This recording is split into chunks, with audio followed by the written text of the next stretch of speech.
Hello everyone, আমি Sangeeta, West Bengal, উত্তর 24 পরগনা থেকে। আপনারা কে কোথা থেকে আমার ভ্লগটা দেখছেন অবশ্যই কমেন্টে জানাবেন। আমার আরও একটা ডেলি ভ্লগ ভিডিওতে আপনাদেরকে স্বাগত জানালাম। এখন ঘড়িতে ঠিক ভোর 5টা বাজে আর এখন থেকে আমি আমার ভ্লগটা স্টার্ট করছি। সবাইকে জানাই শুভ সকালের অনেক অনেক শুভেচ্ছা।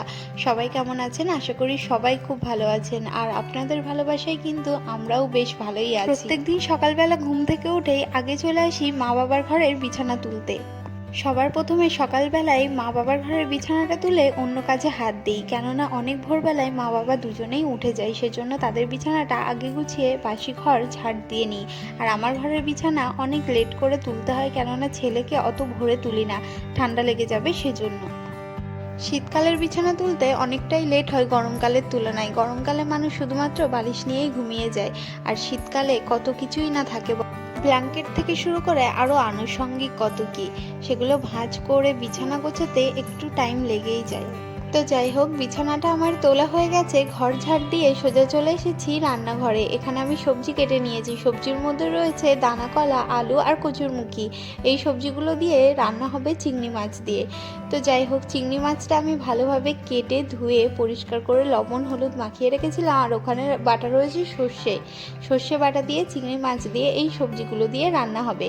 এই রান্নাটা কে কে খাও অবশ্যই কমেন্টে জানাও। আর রান্নাঘর থেকেই তোমাদেরকে আমি বাইরের ভিউটা দেখাচ্ছি। সকালে দেখো এখনো কুয়াশা কাটেনি, বাইরে কতটা। তরকারিটা বসিয়ে দেওয়ার পর আটা মেখে তারপরে আমি পরোটা শেপে বেলে নিয়েছি। এখন বানাচ্ছি পরোটা ছেলের স্কুলের টিফিনের জন্য। তো গ্যাসে একদিকে তরকারি হচ্ছে আর একদিকে বানাচ্ছি ছেলের টিফিন। সকালবেলাটা আমাকে এভাবে তাড়াহুড়ো করেই কাজ করতে হয়। যাই হোক, ছেলের টিফিন বক্সটা আমি গুছিয়ে দিয়েছি, এখন যাচ্ছি ছেলেকে তুলবো।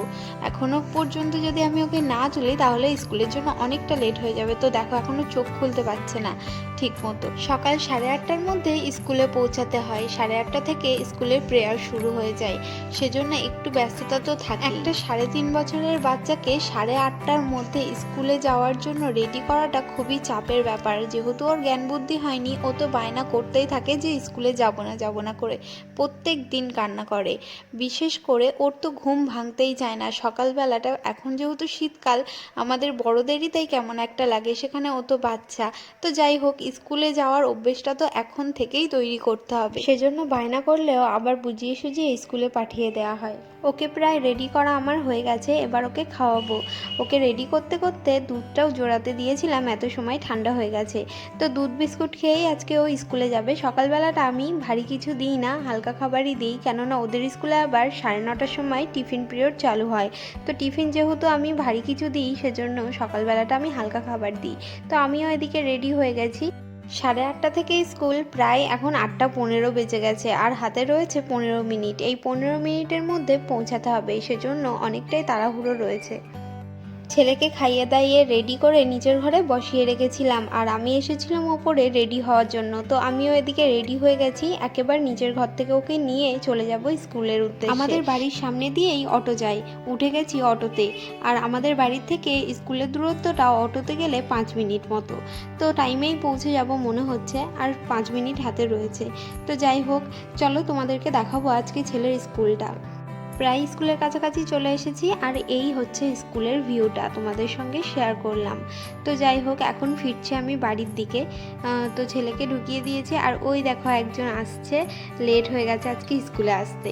তো বাচ্চাগুলো কত কিউট, দেখলেও ভালো লাগে। তো যাই হোক, আমি বাড়ি ফিরে এসেছি, আবারও কাজে লেগে পড়বো। অনেক কাজ রয়েছে, অনেক কাজ ফেলে রেখে চলে গেছিলাম ছেলেকে স্কুলে দিতে। সকাল থেকেই আকাশটা মেঘলা হয়ে রয়েছে। বাড়ি আসার সময়ই ভাবছিলাম হয়তো বৃষ্টি হতে পারে।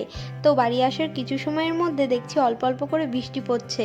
অনেক সকালবেলা জিনিসপত্রগুলো কেচে ছাদে মেলে দিয়েছিলাম, জামা কাপড়গুলো সব শুকিয়ে গেছে, সেজন্য জামা কাপড়গুলো ছাদ থেকে তুলে নিচ্ছি। বৃষ্টি আসলে জামা কাপড়গুলো সম্পূর্ণ ভিজে যাবে।